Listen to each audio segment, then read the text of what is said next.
Hello everyone, welcome back to Lakshmi kitchen. ಇವತ್ತಿನ ಈ ವಿಡಿಯೋದಲ್ಲಿ ಅಡ್ಲಕಾಯಿ ಸಾಂಬಾರು ಯಾವ ರೀತಿ ಮಾಡೋದು ಅಂತ ನೋಡೋಣ. ಇದಂತೂ ಮುದ್ದೆ ಮತ್ತು ಅನ್ನದ ಜೊತೆ ತುಂಬಾ ರುಚಿಯಾಗಿರುತ್ತೆ. ಅಡ್ಲಕಾಯಿನ ಇನ್ನೊಂದು ಹೆಸರು ಪಡವಲಕಾಯಿ ಅಂತಲೂ ಕರೀತಾರೆ. ಈ ಸಾಂಬಾರು ಮಾಡೋದಕ್ಕೆ ಮೊದಲನೇದಾಗಿ ಒಂದು ಪಾತ್ರೆಗೆ ನೀರು ಇಟ್ಕೊಬೇಕು. ಅದಾದ ನಂತರ ನಾನಿಲ್ಲಿ 100 ಗ್ರಾಮ್ ಆಗುವಷ್ಟು ಅವರೆಬೇಳೆನ ತೊಗೊಂಡಿದ್ದೀನಿ.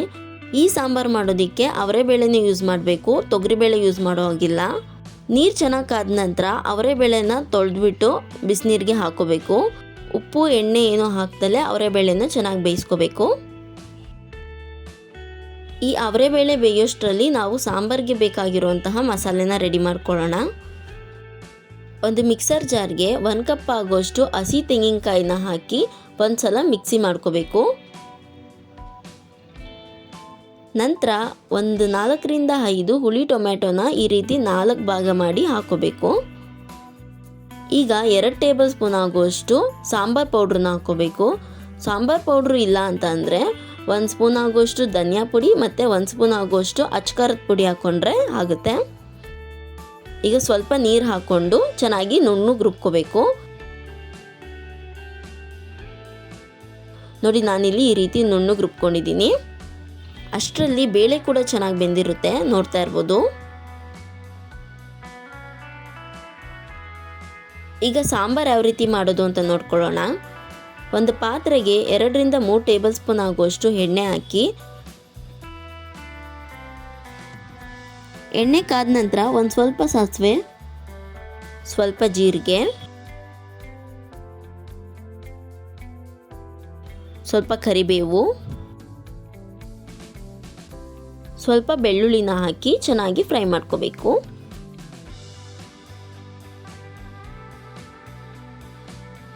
ನಂತರ ಒಂದು ಈರುಳ್ಳಿನ ಉದ್ದುದ್ದಕ್ಕೆ ಹಚ್ಚಿ ಹಾಕೋಬೇಕು.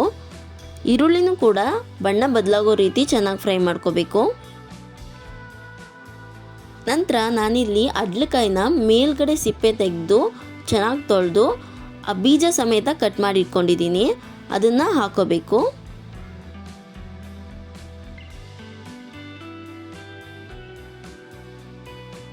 ಅಡ್ಲಕಾಯಿ ಬೇಗ ಬೇಯೋದ್ರಿಂದ ನಾನು ಮೊದಲೇ ಬೇಯಿಸಿಟ್ಕೊಂಡಿಲ್ಲ.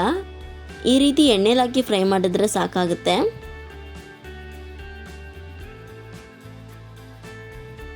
ಅಡ್ಲಕಾಯಿ ಹಾಕಿದ ನಂತರ ಎಣ್ಣೆಲಿ ಚೆನ್ನಾಗಿ ಫ್ರೈ ಮಾಡ್ಕೋಬೇಕು.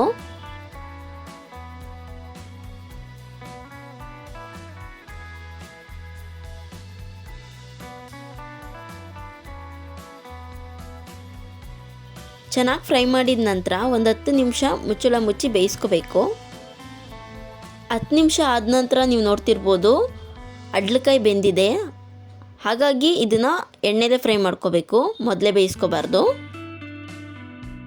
ನಂತರ ನಾವು ರುಬ್ಬಿಟ್ಕೊಂಡಿರೋಂತಹ ಮಸಾಲೆನ ಹಾಕೋಬೇಕು.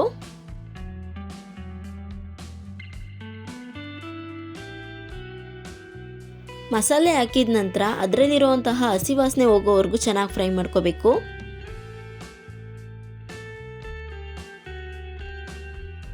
ನಂತರ ಬೇಯಿಸಿಟ್ಕೊಂಡಿರುವಂತಹ ಬೇಳೆನ ಹಾಕೋಬೇಕು. ನಂತರ ನಿಮ್ಮ ಕನ್ಸಿಸ್ಟೆನ್ಸಿ ಎಷ್ಟು ಬೇಕೋ ಅಷ್ಟು ನೀರನ್ನ ಸೇರಿಸ್ಕೋಬೇಕು. ಆದಷ್ಟು ಸ್ವಲ್ಪ ನೀರನ್ನ ಜಾಸ್ತಿನೇ ಹಾಕ್ಕೋಬೇಕಾಗುತ್ತೆ, ಯಾಕಂದರೆ ಅವರೆಬೇಳೆ ಹಾಕಿರೋದ್ರಿಂದ ಸ್ವಲ್ಪ ಸಾಂಬಾರು ಗಟ್ಟಿ ಆಗುತ್ತೆ. ಹಾಗಾಗಿ ಸ್ವಲ್ಪ ನೀರನ್ನ ಜಾಸ್ತಿ ಹಾಕ್ಕೋಬೇಕು. ನೋಡಿ, ನಾನು ಈ ಥರ ಕನ್ಸಿಸ್ಟೆನ್ಸಿ ಮಾಡ್ಕೊಂಡಿದ್ದೀನಿ. ನಂತರ ರುಚಿಗೆ ತಕ್ಕಷ್ಟು ಉಪ್ಪನ್ನು ಹಾಕಿ ಒಂದು 2-3 ಕುದಿ ಕುದಿಸ್ಕೊಂಡ್ರೆ ಸಾಂಬಾರು ರೆಡಿಯಾಗುತ್ತೆ.